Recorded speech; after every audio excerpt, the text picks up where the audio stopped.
I'm guessing that if you're watching this video, it's not the first one you've seen. Uneven shoulders are a bit more complex to address than a lot of people will let on. So in this video, we're gonna go through a simple framework that you can use to deal with uneven shoulders. And my goal is that by the end of this video, you're gonna be able to look at this complex situation through a little bit more of a simplified lens. So without further ado, let's go ahead and jump right in.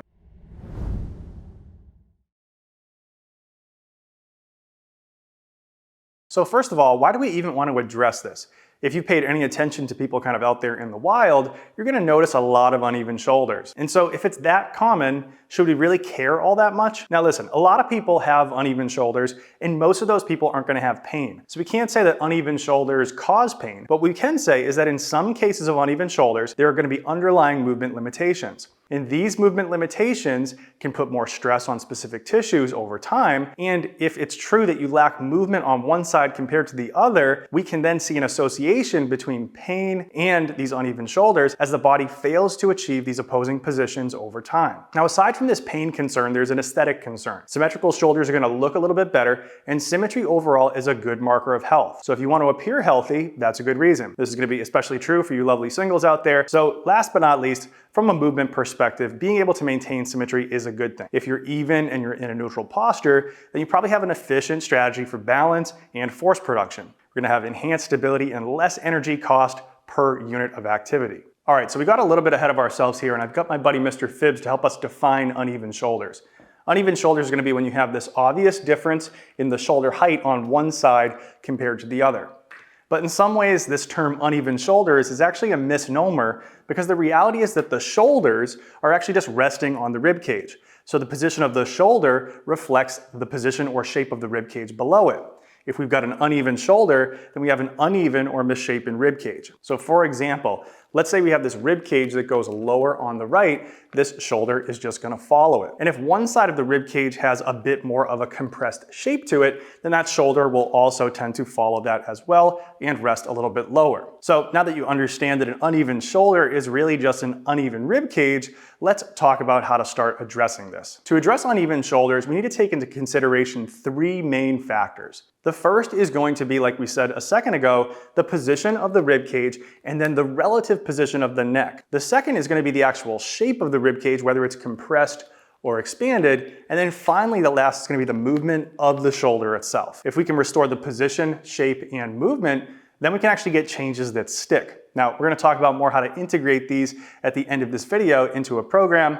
But for now, let's go ahead and cover each of these three factors in a little bit more detail. So the rib cage and neck are going to move relative to each other in standing. This is what's going to allow the head to stay straight when the shoulders are uneven. So again, if we have this right rib cage going lower and the head staying straight, we actually have a neck that is side bent to the left. And then if we have the left side coming down and the head is straight, we have a side bent position in the neck to the right. So again, if we have this straight on position in the head but a lower shoulder, then we actually have a neck that's bent. Now, to get favorable changes in these relationships, we might need to restore rib cage and neck position or ability with specific movements. For example, if we have the right that's lower and the neck that's side bent to the left, then we might need to get into the opposite position. We can practice two things here. We can either side bend the neck to the right on a neutral rib cage, so just even shoulders with bending to the right, or the second is to drop the rib cage down on the left side with the head staying in neutral. That's going to bring the neck into a right side bend. Now, to isolate these, we could do simple side bending exercise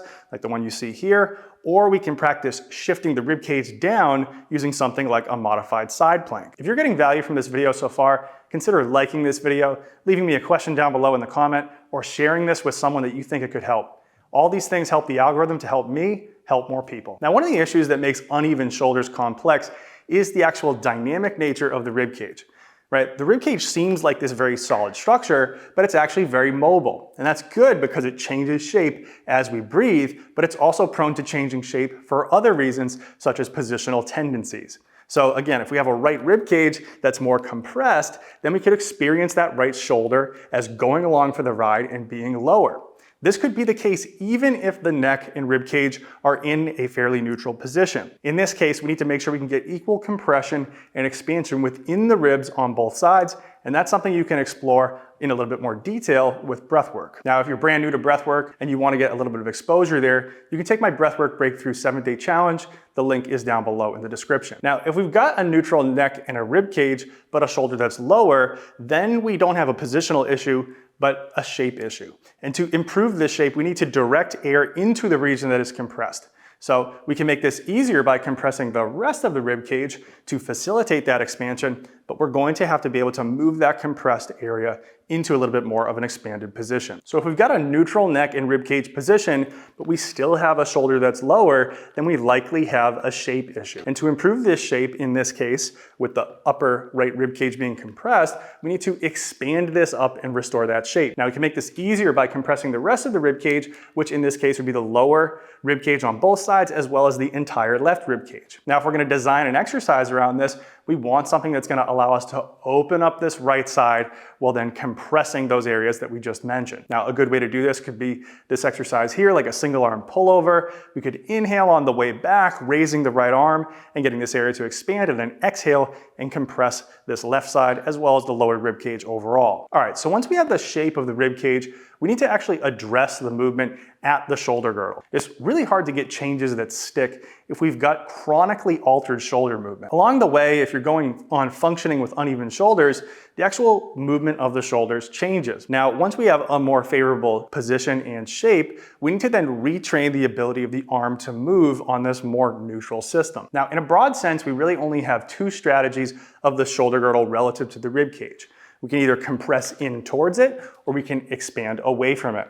So the motion of moving into the rib cage can be thought of as shoulder blade adduction and moving away as shoulder blade abduction. So again, once we have a more neutral position in shape between the head and the rib cage, then we want to normalize access to movements that compress and expand the shoulder girdle relative to the rib cage. So pressing, pulling, and then reaching in different planes. Now, the scapula is a bit complex here, so a full discussion of all the movement is outside the scope of this video, but we cover this in more depth inside of my program, Total Body Restoration. So if you want to dive deeper, that link is also in the description. All right, so now on to programming considerations.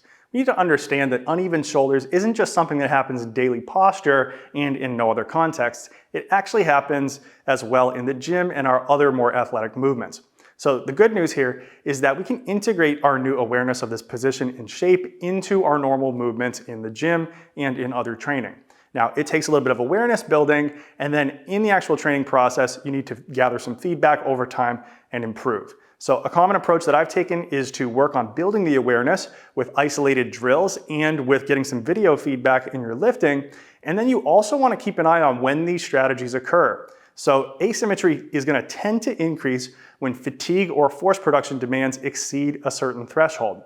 And if we can notice this threshold, then we can make decisions around how much of our program we want to be asymmetrical. Yes, that's right, you heard it. Many times increased performance requires us to be asymmetrical. So it's not a matter of if, but rather when and how much for any given training block or workout. Now, on the recovery side, we also need to look at things like nutrition and sleep and stress, because if we're not recovering from training, we're going to tend to use asymmetry to be able to remain more efficient within our most reliable strategies. All right, so to recap, we need to look at three factors when addressing uneven shoulders. We need to look at rib cage and neck position relative to each other, and then rib cage shape, and also shoulder movement.